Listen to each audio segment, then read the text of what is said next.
¿Qué tal? Hoy quiero hablarte sobre de una de las tres grandes fiestas que marca la Santa Escritura.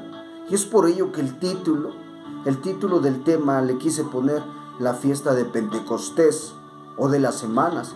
Y bueno, lo marca en el capítulo 23 sobre de las tres grandes fiestas del Señor. Lo marca en el capítulo 23 del libro de Éxodo. Versículo 14, perdón, al 17 te lo voy a leer.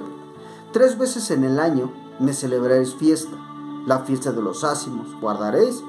7 días comeré los panes sin levadura, como yo te mandé, en el tiempo del mes de Abib, porque en él saliste de Egipto, y ninguno comparecerá vacío delante de mí.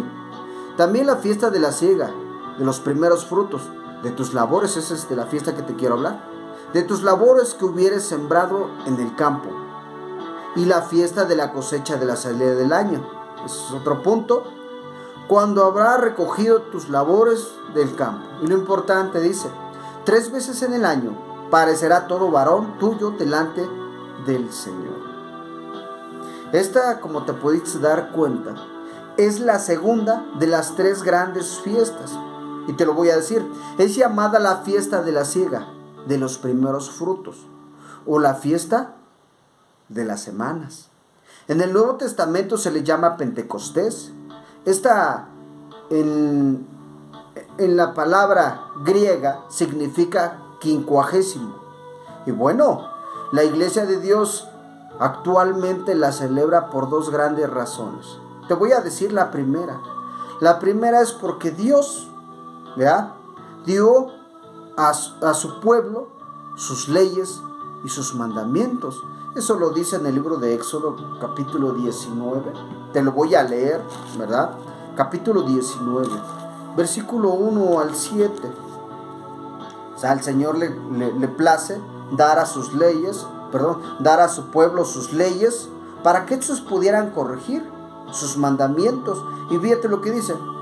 Al mes tercero de la salida de los hijos de Israel de la tierra de Egipto, en aquel día vinieron al desierto de Sinaí, porque partieron de Repidim y llegaron al desierto de Sinaí, y asentaron en el desierto, y acampó allí Israel delante del monte.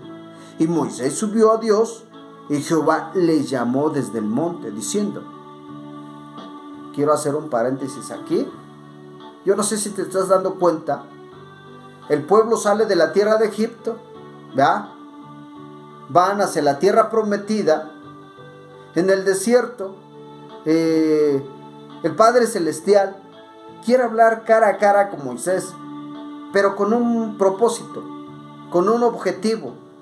Este lo llama a traer al monte Sinaí y le dice que el pueblo se quede abajo, en los pies o en las faldas del monte, solamente tú sube. Y le dice, y Moisés subió a Dios, y Jehová lo llamó desde el monte diciendo, te voy a decir lo que vas a decir. Así dirás a la casa de Jacob, o sea, del pueblo que tú sacaste, y denunciarás a los hijos de Israel.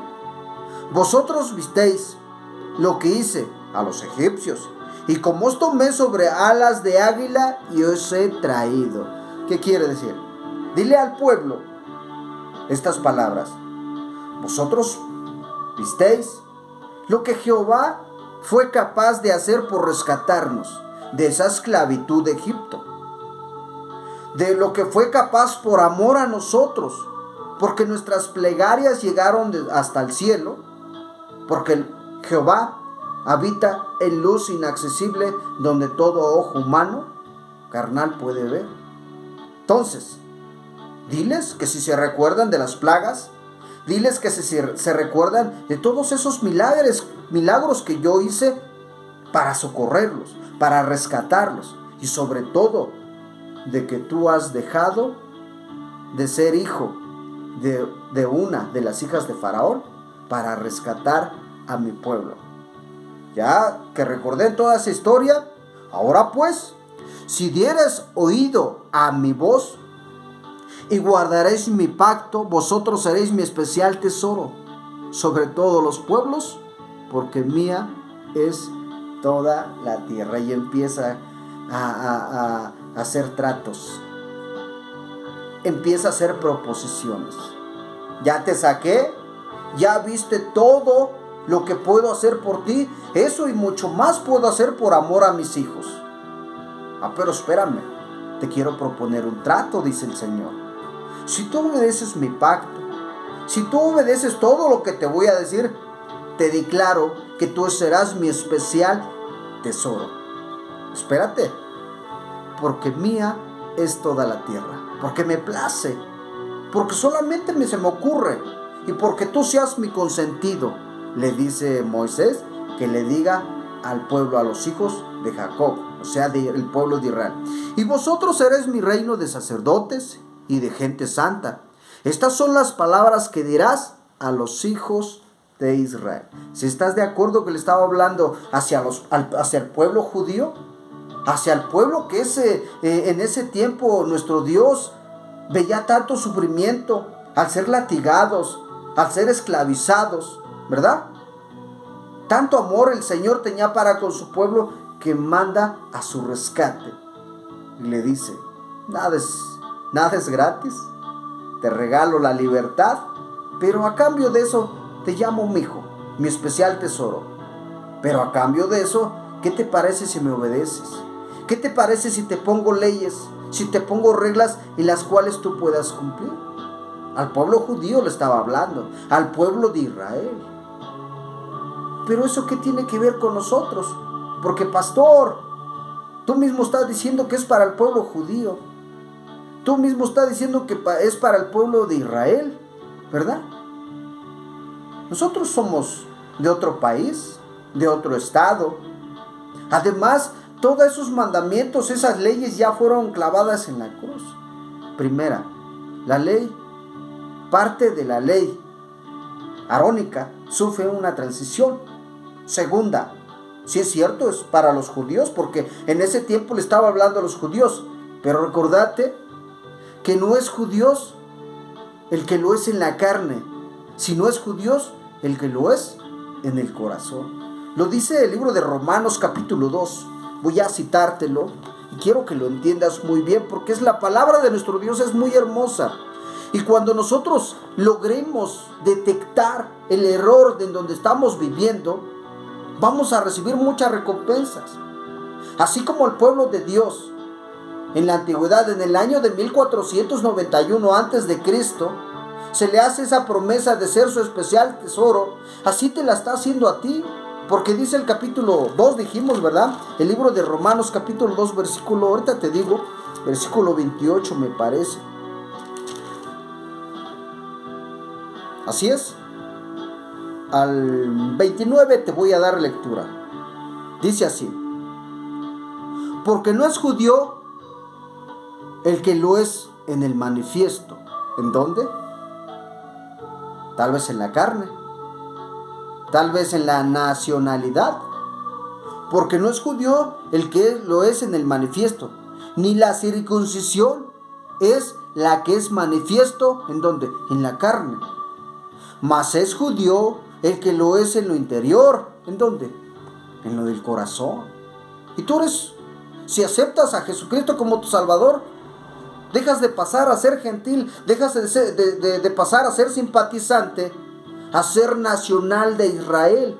Mas es judío el que lo es en el interior, y la circuncisión es la del corazón, es lo que te decía, en espíritu, no en letra, la alabanza del cual no es de los hombres, sino de ¿quién?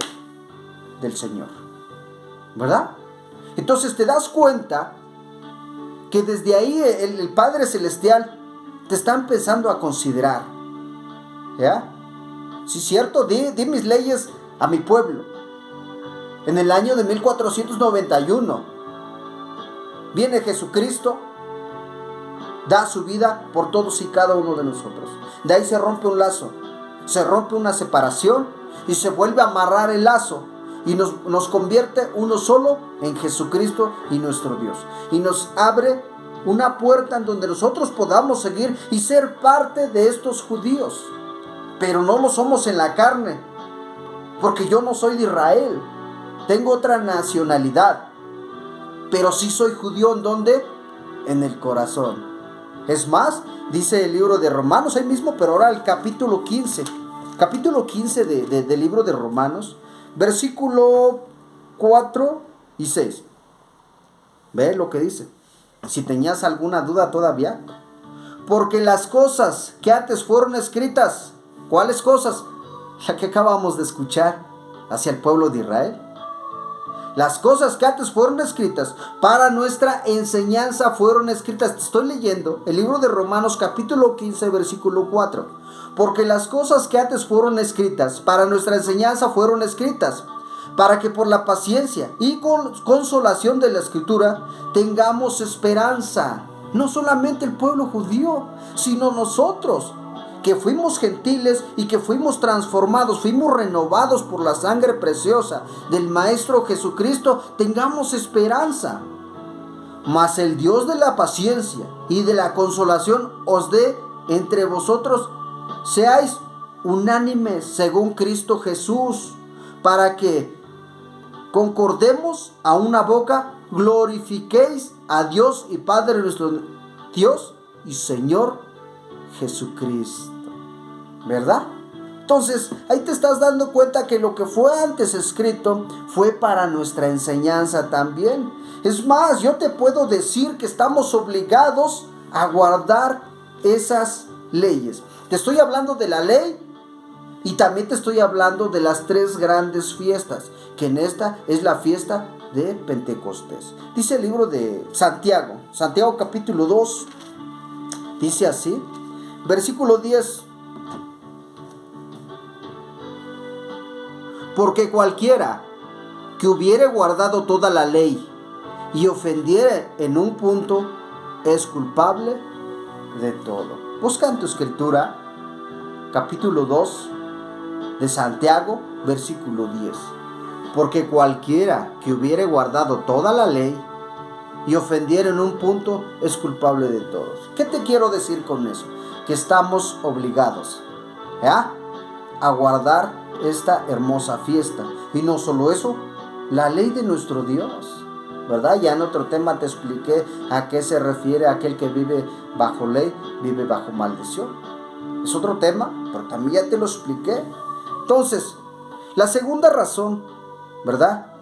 Es porque 50 días después del sábado ceremonial de la fiesta de los ácimos, a Dios le place derramar su espíritu al pueblo, ¿verdad? O a sus apóstoles, o a su pueblo, o a su iglesia, para que me entiendas. Dice el libro de los Hechos, porque precisamente esto se cumple en los días de Pentecostés. Dice Hechos capítulo 2, te lo voy a ubicar. Capítulo 2 del libro de los Hechos. Tienes una escritura, te invito a que leas. Versículo, desde el 1 yo quiero empezar a leer al versículo 4. Capítulo 2 del libro de los Hechos, versículo 1 al 4. Y como se cumplían los días de Pentecostés, estaban todos unánimes juntos, y de repente vino un estruendo del cielo, como de un viento recio, que corría, al cual hinchió toda la tierra, o toda la casa donde estaban sentados. Y se les aparecieron lenguas repartidas como de fuego, y que asentó sobre cada uno de ellos, y fueron todos llenos de Espíritu Santo, y comenzaron a hablar en otras lenguas, como el Espíritu les daba que hablase. ¿Qué te quiero decir con eso? Ya vimos que la primera razón de por qué la iglesia de Dios guarda esta fiesta es porque en el año de 1491 el Padre Celestial le da a su pueblo esas reglas por las cuales se tendría que dirigir. El decálogo y leyes más, ¿verdad? Y la segunda razón es esta, precisamente, porque el Señor le place derramar su Espíritu Santo sobre su pueblo, sobre su iglesia, y precisamente se cumple en los días de Pentecostés. Y siempre hay un propósito, siempre hay una razón del por qué. Ya vimos la razón del por qué el Señor da leyes, da mandamientos, para que nosotros nos conduzcamos, ¿verdad? Nosotros nos dirijamos rectamente y en medio de mucho peligro, de mucho problema, haya menos, ¿verdad? ¿Por qué? Porque las leyes son para disminuir la problemática que exista o que pudiera existir en el mundo entero. Pero bueno, la segunda, que es por la derramación del Espíritu Santo sobre su pueblo. Y yo te puedo decir que si tú aceptas a Jesucristo como tu Salvador, recibirás el Espíritu Santo de nuestro Dios. Pero tiene un propósito y te lo voy a decir. El libro de Romanos vamos a leer, pero ahora el capítulo 8. Romanos capítulo 8. Vamos a buscarlo, porque te decía, todo tiene un propósito. Y el propósito del Señor te lo voy a decir ahorita. Es que nosotros nos conduzcamos por medio del Espíritu Santo de nuestro Dios y que hagamos una transformación en nuestra vida, ¿verdad? Capítulo 8 dijimos, versículo 10 al 17 te lo voy a leer. Pero si Cristo está vosotros en el cuerpo, a la verdad está muerto, a causa del pecado. Te lo voy a decir en otra versión. Pero si Cristo está en vosotros, el cuerpo a la verdad está muerto, a causa del pecado, mas el Espíritu vive a causa de la justicia. Y si el Espíritu de aquel que levantó de los muertos a Jesús mora en vosotros, el que levantó a Cristo Jesús de los muertos vivificará también vuestro cuerpo mortales por un Espíritu que mora ¿en dónde? En vosotros. O sea, el viejo hombre queda sepultado. Vivificará en nosotros el nuevo hombre. ¿Por qué? Por medio del Espíritu. Así que, hermanos, deudores somos. ¿Y por qué no aceptar esa deuda? Porque no fue fácil para el Maestro dar su vida por nosotros y después que nosotros tal vez lo defraudemos.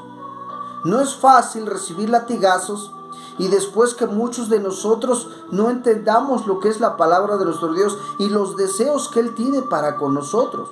Así que, hermanos, deudores somos, no a la carne, para que vivamos conforme a la carne. Es a lo que vives diario. De todo eso tenéis que desechar y desprender de tu vida diaria. Porque si viviremos conforme a la carne, moriréis. Mas si por el Espíritu mortificáis las obras de la carne, ¿y qué? ¿Y viviréis? ¿Está siendo claro? Que si tú vives conforme a la carne, vas a morir, ¿vea? Con todo y la materia. Pero si es vivificado por medio del Espíritu, la salida es la vida. Porque todos los que son guiados por el Espíritu de Dios, los tales son hijos de Dios.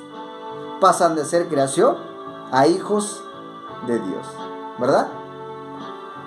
Porque no haber recibido el Espíritu ¿de qué? De servidumbre. Y eso sucedió desde los tiempos de Egipto. El pueblo de Israel recibió el Espíritu no de servidumbre, sino para estar otra vez en el temor, ¿no? Sino más bien para recibir el Espíritu de la adopción, por el cual clamas, Abba, Padre. Es lo que te decía. Tú no recibiste el espíritu de temor, de cobardía, de esclavitud. Has recibido el espíritu de avivamiento, el espíritu de conversión, ese espíritu de adopción por el cual clamamos, Abba, Padre. Es decir, que desde el momento en que nosotros recibimos el Espíritu de nuestro Dios, pasamos de ser desconocidos, pasamos de tener una barrera de Dios, entre Dios y el hombre, para recibir la adopción por medio de Jesucristo. Entonces, desde ese momento nosotros podemos decir, Padre mío, porque el mismo Espíritu da testimonio a nuestro espíritu, que somos hijos de Dios. Y así hijos también herederos. Y viví viendo lo hermoso que quiero que pongas atención. Y de hijos también herederos. Herederos de Dios. Pero espérate, porque hay un heredero que es Jesucristo. Pero tú no te vas a quedar fuera, porque también eres coheredero de Jesucristo. Y siempre padecemos juntamente con Él, para que juntamente con Él seamos glorificados. Es a lo que yo quería llegar. Le hace una promesa a nuestro Padre Celestial a Moisés para que se lo diera a su pueblo, al pueblo de Israel. Tú me obedeces, tú tienes leyes, me las ejecutas, las cumples, caminas rectamente, tú vas a ser mi consentido, tú vas a ser mi especial tesoro, porque allá afuera hay más, pero vas a ser mi especial tesoro. La promesa que nos hace en este momento el Señor es esta: que si nosotros recibimos el Espíritu Santo, recibiremos la adopción. Pero no solamente recibir el Espíritu Santo, sino también la transformación que hará en nuestra vida diaria, de dirigirnos con leyes, de dirigirnos con obediencia hacia nuestro Padre Celestial. Entonces seremos herederos de Dios y coherederos de Jesucristo, para que tengamos un Padre a quien pedirle de nuestras necesidades. Y cuando entonces recibamos el Espíritu Santo, porque lo dice la palabra de nuestro Dios, y con esta me despido, Hechos capítulo 1 versículo 8: cuando venga el Espíritu Santo sobre ustedes, recibirán el poder y serán mis testigos, tanto de Jerusalén como en toda Judea y Samaria, hasta los confines de la tierra, según Hechos capítulo 1 versículo 8. ¿Y cómo puedes ser el mejor testigo del Señor? Con tus hechos, conduciéndote de manera correcta. Cambia tu forma de vivir, porque eres heredero de Dios y coheredero de Jesucristo. La promesa del pueblo judío te está dando la oportunidad que la tengas tú y ser el especial tesoro del Padre Celestial. Que tengas una bendecida semana.